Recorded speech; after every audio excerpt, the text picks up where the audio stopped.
Francis, cementing his reputation as the Pope of surprises, saying in the new documentary Francesco, what we have to create is a civil union law. That way they are legally covered. I stood up for that.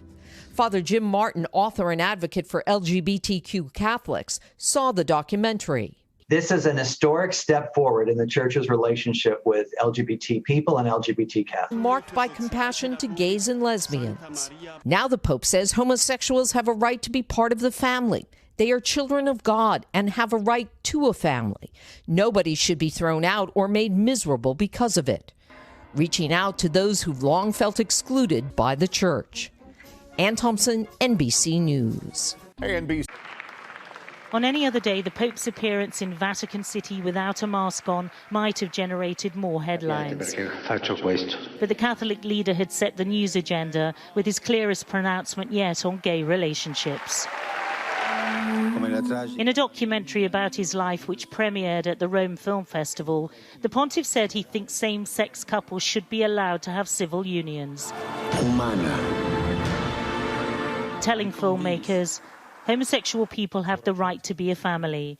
They are children of God. What we have to have is a civil union law. That way they are legally covered. He added that he'd stood up for that principle, apparently referring to his time as Archbishop of Buenos Aires, when he endorsed some legal protections for same-sex couples.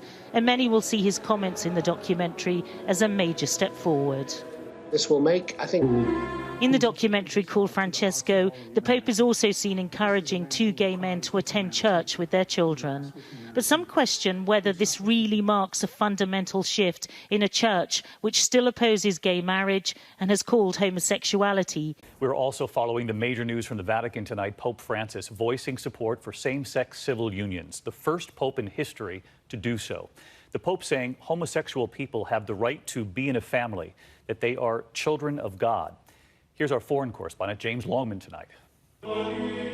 Tonight, an historic shift from the leader of an ancient institution. Pope Francis becoming the first pope in the Catholic Church's 2,000-year history to endorse civil unions for gay couples. This is a man who cries with humanity. In the new documentary, Francesco, the Pope says homosexual people have a right to be in a family. They are children of God and have a right to a family. It's a major departure from the position of the Vatican's own doctrinal office.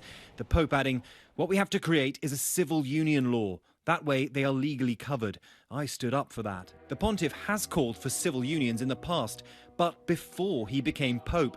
The emphasis on the legitimacy of the LGBT family is also notable. Experts calling it a monumental moment. It's a real way of not only speaking pastorally to this group of people, but also speaking lovingly and making them feel more welcome in the Church. Conservative Catholics, though, tonight are calling for clarity. Francis's words are striking a chord with a younger generation.